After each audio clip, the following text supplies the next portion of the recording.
दोस्तों जिंदगी क्या है? जिंदगी एक कहानी है।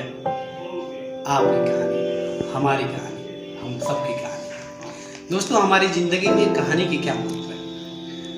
तो दोस्तों कहानी हमारे जीवन में नैतिक सिद्धांतों को जन्म देने का कार्य करती है। दोस्तों ऐसी ही एक छोटी सी कहानी, आज के समय की कहानी हम आप सभी के सामने लेकर के आए हैं। कहानी अरुणोदय और अरुणिमा। ये कहानी एक गांव की, एक जिले की, एक शहर की। ये कहानी सिर्फ एक लड़के और एक लड़की या एक परिवार की नहीं, ये कहानी आज हमारे समाज की है। ये कहानी समाज में एक नई सोच के जन्म के कारण हो रही घटनाओं की है। दोस्तों आते हैं कहानी में।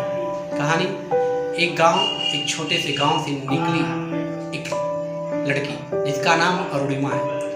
अरुणिमा उत्तर प्रदेश शहर के प्रयागराज में पहुंचती है अपने सपनों को पंख लगाने। वहीं पर उसी गांव से अरुणोदय अपने सपनों के पंख को मजबूत करता रहा। एक रोज दोनों घटना चक्र के काल में फंसे और दोनों का संयोगवश संगम हुआ। और संगम जैसे ही हुआ समुद्र में तूफान आ गया। तूफान ऐसे आया जैसे लगे कि लहरें आमद है ज्वार भाटा लाने को। दोनों समुद्र में ऐसे खोए कि पता न चला। फिर एक झटका हुआ और वो दोनों किनारे पे आ गए। दोस्तों दोनों एक दूसरे के समुद्र में खोए हुए थे। फिर मन ही मन दोनों एक दूसरे को अपना मान बैठे, नैनों से, आंखों से, शब्दों से। दोनों एक दूसरे को अपना जीवन साथी चुनने के लिए तैयार हो। हुआ भी दोनों रात दिन, सुबह शाम मोहब्बत, प्रेम, इश्क की दुनिया में खोए रहे। साथ ही साथ दोस्तों खोते हुए भी अपने उन पंखों को मजबूत करते रहे। अपने लक्ष्य को भूले नहीं, अपने लक्ष्य की तरफ एक एक कदम बढ़ाते रहे। दोस्तों उसके बाद वो त्योहार आया, जिस त्योहार का हर एक विद्यार्थी को, हर एक प्रतियोगी को, हर एक प्रतिद्वंदी को, शिक्षा क्षेत्र हो या किसी क्षेत्र में इंतजार होता है। वो त्योहार आया जिस त्योहार का नाम है परीक्षा।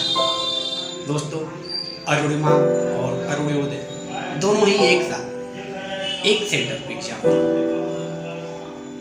उसके बाद फिर दोनों अपने जीवन में मग्न और लग्न दोनों हो गए। उसके बाद कुछ महीने बाद परीक्षा का रिजल्ट आया। रिजल्ट क्या कहते हैं ना, अगर इश्क करना है तो किताबों से करो, इश्क करना है तो किताबों से करो। लेकिन अरुणोदय किताबों से नहीं, किसी और से कर चुका था। लेकिन फिर उसके बाद हुआ ये कि दोनों ही में से एक नायक अरुणोदय अपने पंखों को कमजोरी महसूस कर और अगली बार के लिए मजबूत करने के लिए तैयार हुआ। और अरुणिमा जो कि नायिका है इसका, वो सफल हुई। और अंततः ऐसा हुआ कि अरुणिमा को उसकी कुर्सी, उसकी पावर, उसकी लगन की परिणाम, उसको उसके सपनों के पंख मिल गए। जैसा कि जानते हैं कि पावर, क्षमता, शक्ति मिलने के बाद लोगों में परिवर्तन संभव है, लेकिन अरुणिमा बिल्कुल भी नहीं बदली।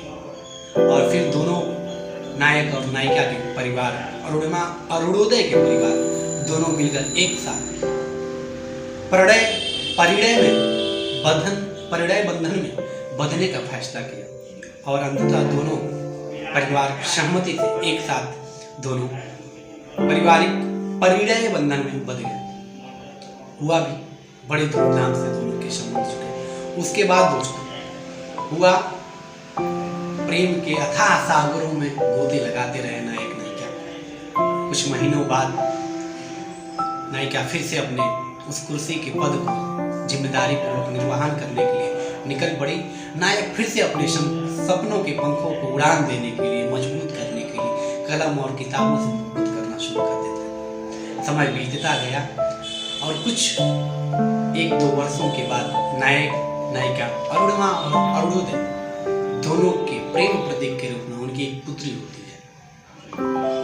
और फिर कुछ महीनों बाद फिर से अरुणिमा, अरुणोदय और उनकी पुत्री के बीच एक नए परिवार का संकल्पना लेकर के दोनों बड़े प्रसन्नचित भाव से हंसी खुशी के साथ जीवन यापन कर रहे हैं। अरुणोदय अपनी बेटी से बहुत ज्यादा प्रेम स्नेह दुलार करता है और अरुणिमा भी करती है, परंतु कहते हैं ना, जिम्मेदारियां कई हो तो फिर झुकना तो पड़ता ही है।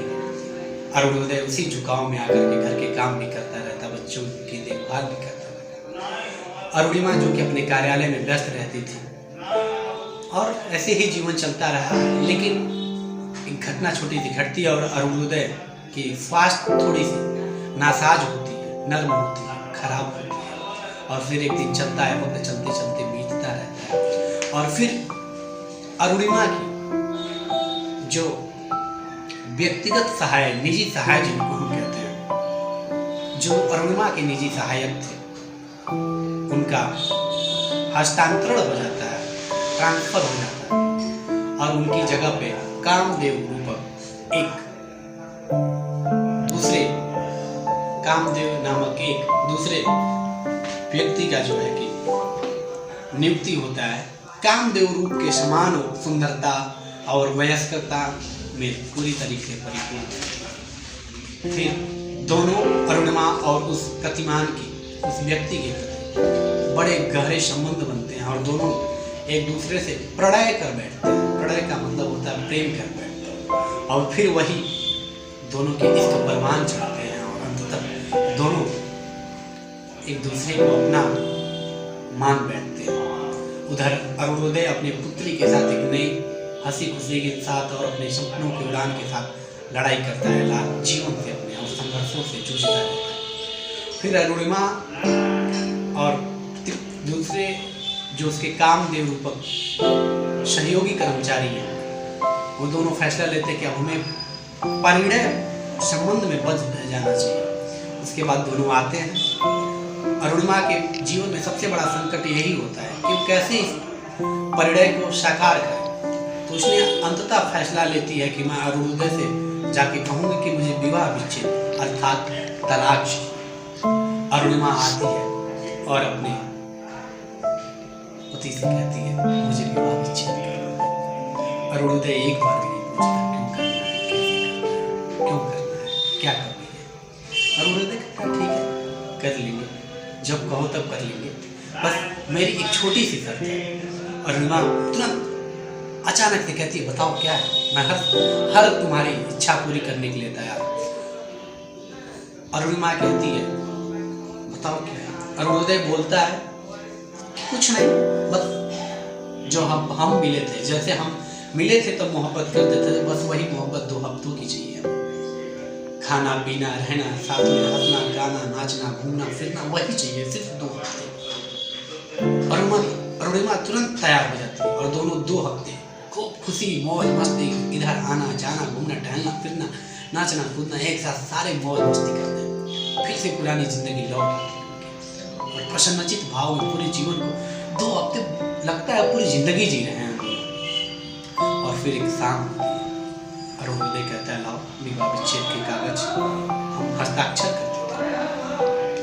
अरुणिमा कहती है कल सुबह इतने टाइम सोते हैं, कल सुबह बात करेंगे इस विषय में। अरुणोदय सो जाता है। अरुणिमा भूल जाती है इस बात को और सुबह सारे नाश्ता पानी करके कार्यालय के लिए निकल जाती है। अरुणोदय अचानक से उसकी तबीयत खराब होती है और वो एक पत्र लिखता है और विवाह विच्छेद पर हस्ताक्षर करके चद्दरों को के सो जाता है। उसके बाद अरुणिमा जैसे ही कार्यालय पहुंचती है, उसके अंदर से ज्वार भाटा निकलते हैं, पूरे तरीके से पसीने में लथपथ हो जाती है। अचानक से उसे घर की याद आती है, अरुणोदय की याद आती है। वहां से भागते दौड़ते निकलती है और आके देखती है कि अरुणोदय सो चुका है, बिस्तर पे चद्दर में लपेटे हुए, और पाती विवाह विच्छेद पे हस्ताक्षर और अपने नाम के पत्र। जैसे ही उस चद्दर से अरुणोदय के सर से चद्दर को हटाती है, पाती है कि अरुणोदय सदा सदा के लिए सो चुका था। फिर उस पत्र को खोलती है अरुणिमा और देखती है कि उसके नाम एक लिखा था। उस नाम में ये लिखा था दोस्तों कि मैं एक लाइलाज बीमारी से ग्रसित था, अब वक्त आ गया है मेरा जाने का। मैं अपने पीछे तुम्हारे अपने प्रेम प्रतीक के रूप में अपनी पुत्री को छोड़ के जा रहा हूँ। उसका खूब ख्याल रखना, तुमको बहुत प्यार करते हैं, हम भी तुमको बहुत प्यार करते हैं। हम तुमको नहीं बताना चाहते थे कि हमें लाइलाज बीमारी से ग्रसित है। तुम्हारे कामदेव और मेरी पुत्री दोनों ही सुखी रहो। धन्यवाद दोस्तों। दोस्तों, अगर ये आपको कहानी अच्छी लगी या इस कहानी में कोई भी कमी हो तो मैं खुले मन से आपकी आलोचना समालोचना दोनों ही सुनने को तैयार हूँ, क्योंकि हम जीतते हैं या तो फिर सीखते हैं हारने की